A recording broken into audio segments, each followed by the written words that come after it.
Today's activity is to visit the monuments dedicated to those who served our country. By serving the American Armed Forces, we join up with them at the National Mall, not far from the White House. Okay, everyone. I know I said this before, but it's very important that you keep track of the buddy you've been assigned. This is a big place, and I don't want anyone wandering off on their own. I really need everyone to stay with the group. Got it? Got it, Mr. Hanson. Seth, I got my eyes on you. Right back at you, buddy. I sure hope you two are being sincere. I assure you that no one would be laughing if someone got separated from the group. Okay, let's get started. We will be visiting with servicemen and women and make our stop at each monument and memorial. I know you will cause him or her to have a good impression of you from the Midwest by your attentiveness. Good morning, everyone. I am Lieutenant Mark Masters. I currently serve in the Army. I will be telling you about the Korean War Memorial today. Does anyone know when the Korean War took place? Wasn't it after World War II? You are correct, sir. The Korean War started in 1950 and lasted for 3 years. What you see before you are 19 stainless steel figures wearing the ponchos that armed service members were often seen wearing during that war. Wow, they look so real. I often hear that comment. You can see that group is on patrol, with each figure holding some sort of weapon, ready to act at a moment's notice. The walls here are really cool too. If you look at them from different angles, you can see battle scenes. Yes, as you can see, this memorial contains walls of granite on each side, with images sandblasted onto their surface of troops moving by land, by air, and by sea. Cool, check that out. The wall there has words etched onto it. Freedom is not free. Wow, that really makes me think. And it should, Tina. Everyone take about 10 minutes to look around the memorial. We will move on to another one. About 15 minutes later, Mr. Hanson's class arrives at the Vietnam Veterans Memorial. Students, allow me to introduce you to Staff Sergeant Jason Reeds from the U.S. Marine Corps. Thank you, sir. Welcome to the Vietnam Veterans Memorial. This memorial honors the men who fought in the Vietnam War. About 3 million people visit it each year. I want to ask you a question. How many of you have seen the moving wall? The moving wall. I saw it with my grandpa a few years ago. He's a Vietnam veteran. The next time you see your grandpa, tell him I say thank you for his service to our country. I will. I remember him looking in his book for the names of some of the soldiers he fought beside who died in the war. Then he walked to the wall and found their names on it. Did he do what the gentleman over there is doing? Did he take the side of a pencil and place a piece of paper against the wall and then rub the paper with the pencil so his comrades' names appeared on the paper? You know, I think he did. I remember that. I never heard him cry, but when I looked up to ask him a question, I realized that he had some tears running down his face. I suppose he was thinking of his friends who died in the war. I see many people do that here every day. Men and women, young and old. Some people have lost their husband, their father, or even a grandfather they never knew.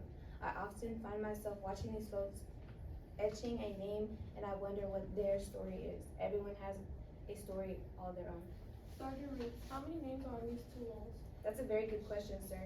Each wall is 246 feet long, and there are a total of 58,000 names of service members who either perished in the war or were missing in action. 58,000. Wow, that's a lot of people. Just think, that's just on our side. Yes, it's a sad fact that war results in many, many casualties. Thank you very much for your time, Sergeant Reeds. We have learned a lot from you today. Students, look around for a few minutes. After visiting the Vietnam Veterans Memorial, they head over to the World War II Memorial. Near the center of the National Mall. Wow, this memorial is huge. Welcome to the World War II Memorial. I am Admiral Cheese Ames, and this is Cadet Amy Tate. Cadet Tate is currently a cadet at the U.S. Naval Academy in Annapolis, Maryland. She is assisting me as I meet with school groups like yours. The memorial you see here today was completed in 2004.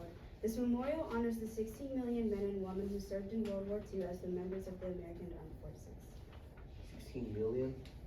Yeah, 16 million Americans served our country in that World War. Does anybody have any idea how many Americans died in World War II?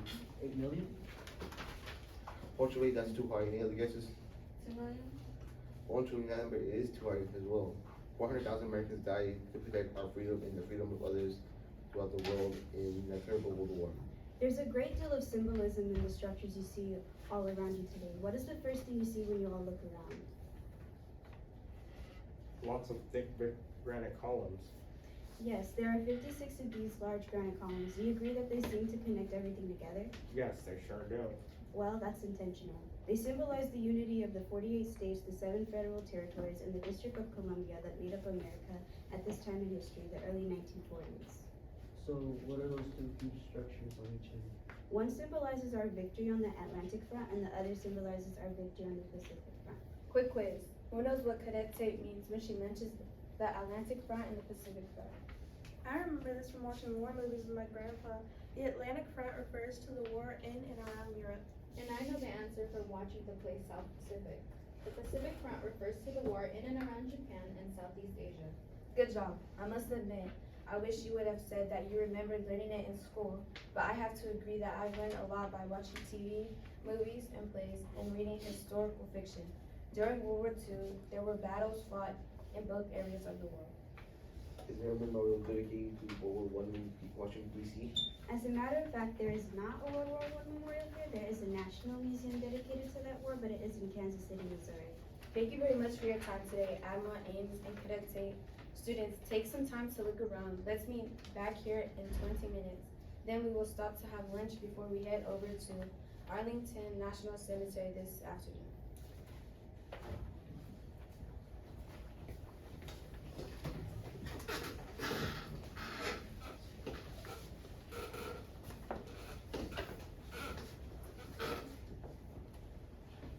After lunch, Mr. Hanson and his class board the bus, and Mr. Smith, the bus driver, takes them to Arlington National Cemetery. Well, here's your next stop. I've been here with school groups many times. You will be impressed by what you see here today. The students step off the bus and into the bustling grounds. Just inside the gate, they are greeted by Colonel Summers, Major Gary, and Private Parks. Welcome to Arlington National Cemetery. I'm Colonel Richard Summers, and it is my honor to show you this national shrine that honors those who have so bravely served our nation and protected our freedom. I am honored to be with you today, as well to share this final resting place of more than 400,000 active duty service members, veterans, and their families. I'm Major Stephanie Gray. Did you say 400,000? Wow, this place must be enormous. Yes, it is quite large, 639 acres large, in fact, at its present size. However, we are quickly running out of room. Private Parks, why don't you share a little bit about why that's the case? Certainly, I'm Private Lance Parks, and I'm stationed here at the Arlington National Cemetery. I assist in preparing for the funeral services which take place here each day. Is that what's going on over there? Yes, yes it is. We currently hold up to 30 funeral services here every day, roughly 7,000 a year. 7,000 every year? That means that just in the past 10 years, 70,000 more people have been buried here. You're correct. Now you understand why we are quickly running out of room. We hope to be able to acquire more space in the future so that this historic cemetery can continue to offer better options here. Does anyone know the history of Arlington National Cemetery? Me. It was founded during the Civil War. Correct. Does anyone know the famous families that once lived here? I can't remember, but the leader of the South Army, he and his family lived here, right? You mean the Confederate Army? Yeah. Right, Corey? Yeah, that's it. I'm impressed with all the information this group already knows. Yes, General Robert E. Lee and his family once lived here. The history goes further back than even that, though. Please explain to Major Gary. Certainly. This land once belonged to the adopted grandson of George Washington in 1857, so shortly before the Civil War. He willed the land to his daughter Mariana and her husband Robert Lee. Once General Lee and his family left the property at the start of the Civil War, Union troops made use of the land as a camp and located. Wow, I had no idea. Just think, we are standing on ground that was once a Civil War battlefield. You are indeed. I know you are all from the Midwest, but when you think about it, much of the land along the eastern coast of the United States once saw be a soldier ready to do battle against fellow Americans. Like the soldiers of today, these young men fought to protect what they believed to be right. In 1864, the United States government purchased this property and set aside 200 acres to be used as a national cemetery. The first burial here took place on May 13, 1864. By the end of the Civil War, just a year later, thousands of soldiers and former slaves have been buried here. I have another question for you now. How many of you have heard of the Tomb of the Unknown Soldier? We are going to make our way over there in a few moments to watch a change in the guard. I have an interesting fact to share with you. Don't raise your hand when I ask how many of you have heard of it. Interestingly, the tomb has never been officially named.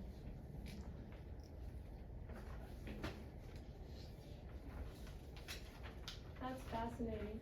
I think it's kind of fitting that way, don't you? I agree with you, Seth. After all, it is dedicated to all, remember all those the soldiers who were killed, but those bodies who were able to identify.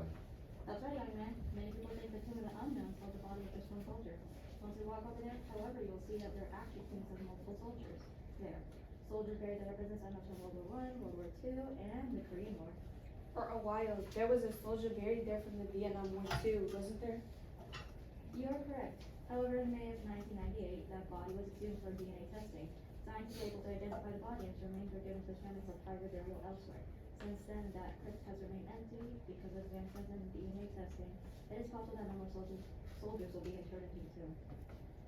Let's head over to the Tomb of the Unknowns. You have shown that you are a very respectful group, so I'm sure I do not need to tell you this, but I will anyway. The changing of the guard is a very somber event. We request silence during the ceremony.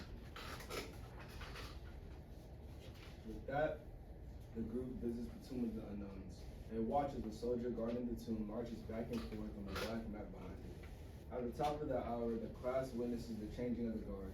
They see two new soldiers meet the current guard at the center of the map. The commanding officer tells the guard to pass his orders. Soon, the new guard steps onto the black map and begins to march back and forth behind the tomb, rifle in hand, while the other two soldiers march away. Mr. Hanson and his class quietly leave the area and begin to explore the rest of Arlington National Cemetery. I think that was amazing. I think I'd like to guard the tomb someday. It is a great honor to be chosen to be part of this elite regiment. Did you know that if someone is guarding this tomb 24 hours a day, 365 days a year, no matter the weather? I remember hearing about a major blizzard in Washington, D.C. last year. You mean there was even a guard marching during that dangerous blizzard? Yes, they're very dedicated, aren't they? Tyler, do you still think you would like to guard the tomb? Yes, Mr. Hanson, I think I would. Late in the afternoon, they exit the Arlington National Cemetery grounds and head up toward their next destination. I know where we're going next. We're going to see the Iwo Jima Memorial. Wow, I can't wait to see that one. That looks so cool. Mr. Hanson's class walks towards the memorial. The closer they get to it, the more impressive it becomes. Soon they arrive, where Petty Officer Lane and Staff Sergeant Fry are waiting to greet them. Good afternoon. You must be Mr. Hanson's class. We are. It's a pleasure to meet all of you. I'm Staff Sergeant Hillary Fry, and I'm joined today by Petty Officer Truman Lane. How have you enjoyed your day so far? It has been incredible. I agree, it has been incredible. It has also been rather sad though. Do you mind sharing why it has made you feel a bit sad? Well, I keep thinking about the fact that my grandpa could have been one of the soldiers killed in war. If that had happened, I would never have gotten to know him. I feel sad because I think of all the young men who died and never had a chance to have families and live the rest of their lives. And I think of the families that had to deal with the death of a loved one. I've thought about that too. These memorials and gravesites mean something big to a lot of people. I'm glad to hear that you are thinking about these things. These memorials mean more to many people than huge statues and structures. These memorials represent much bigger things like freedom. And bravery. And sacrifice. And commitment. All very important ideals. Wouldn't you agree?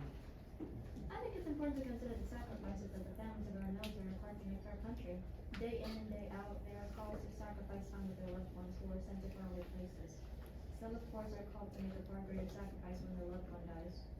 It's like the words etched into granite at the Korean War Memorial. Freedom is not free. So true. Okay, let's talk about the memorial that stands before you right now. Most people who visit refer to this as the Iwo Jima Memorial, but does anybody in this group know its official name? I know this. It's the Marine Corps Memorial. You are correct. How many of you knew it was based on a photograph? The original photograph was taken by an Associated Press photographer named Joe Rosenthal on February 23, 1945. As you can see, it depicts Marines proudly and forcefully planting their American flag into the soil of the South Pacific, signifying the conclusion of the American campaign there during World War II. We invite you to walk around it slowly and see it from all angles. I found myself truly amazed when I did that. Mr. Hanson and the students circle the memorial. The events of the day have left everyone feeling unsettled. At dinner, a short while later, they agree that it has been a wonderful day, but also a somber day. Students, we have one memorial to visit today. This stop was not on the schedule sent home to your parents, but Colonel Summers from Arlington National Cemetery was so impressed with our group that he invited us to the place we are going to next. Mr. Hanson and the students again did their best. Mr. Smith, won't you at least give us a hint as to where we're going? Nope. Please. Not a chance. I'm not gonna risk getting an army colonel mad at me for spilling the beans. I'm no fool. Come on, kids. Just sit back, enjoy the ride, and let Mr. Smith focus on driving this bus. Soon the bus slows as they approach a massive building with 5 slides. We're going to the Pentagon? Yep, that's where OMG. Yep, that's where I was directed to take you, to deliver you. Outside their bus, they see a man in a wheelchair and a woman standing beside him. Everyone can expect a man to miss in a way. Good evening. I was told that I would be meeting an impressive group of students here this evening. I'm retired Private Steve Rogers and I am a veteran. I am joined this evening by my wife, Robin. Hi there. When I heard you were from the Midwest, I asked my husband if I could join him here this evening. I grew up on a farm in Illinois, so I'm a Midwestern gal myself. Wow, it's really nice of you to spend your evening meeting with us. Robin and I volunteer here a few evenings a month. We enjoy meeting groups like yours. You volunteer at the Pentagon? Oh, I forgot. You don't know anything about your visit here this evening, do you? No, we don't. No one would tell us anything. How many of you have heard of 9/11? Does everyone know what happened on September 11th, 2001? Yes, we all learned about that day in history. We know that 2 airplanes crashed into the World Trade Center in New York City, killing thousands of people. You can tell me what happened in Pennsylvania on 9/11. I can. That's where an airplane crashed and everyone on board died. The brave passengers on that flight were able to stop the terrorists who had hijacked the plane from flying into the lighthouse. Exactly. And who knows what happened here at the Pentagon? I do. A plane crashed into the side of the Pentagon the same morning. You are right. 184 lives were lost in that attack on the Pentagon. That number includes both people inside the Pentagon as well as those on the flight. How many of you knew that there is a national 9/11 Pentagon Memorial? At this memorial, there are 184 benches engraved with a single name. Each bench honors one individual who died in the attack. The benches are arranged according to each victim's age. The youngest victim is 3 years old and the oldest is 71 years old. Please walk around and enjoy the simple beauty of this memorial. I also ask you to think about the millions of people over the centuries who have risked and in some cases sacrificed their lives for the freedom you enjoy in this great nation today. Sir, may I ask you, are you a veteran? Yes, sir, I am. I served in the United States Marine Corps for 25 years. During that time, I was stationed overseas for a total of 5 years. I saw combat in the Gulf War in 1991. Yes, sir, I am proud to say that I am a veteran. I salute you, sir. And I salute you as well. Do I assume correctly that you were in a wheelchair because you were injured in combat? Yes, I lost my leg a few years ago when the tank I was riding in was hit by a roadside bomb while overseas. Students, will you make a pledge to me today? I ask you to pledge in your hearts that when Veterans Day and Memorial Day arrive on the calendar each year, you will at least take a few moments to think about the freedoms you enjoy and express gratitude to our veterans by doing something kind for another person. Will you pledge that in your hearts right now? Mr. Harrington and his students were truly moved by their experience visiting the national monuments and memorials in our nation's capital. Every Veterans Day and Memorial Day, they remember the pledge they made to Private Rogers. They remain truly thankful for the sacrifices made by American service men and women and their families to protect our freedom as Americans.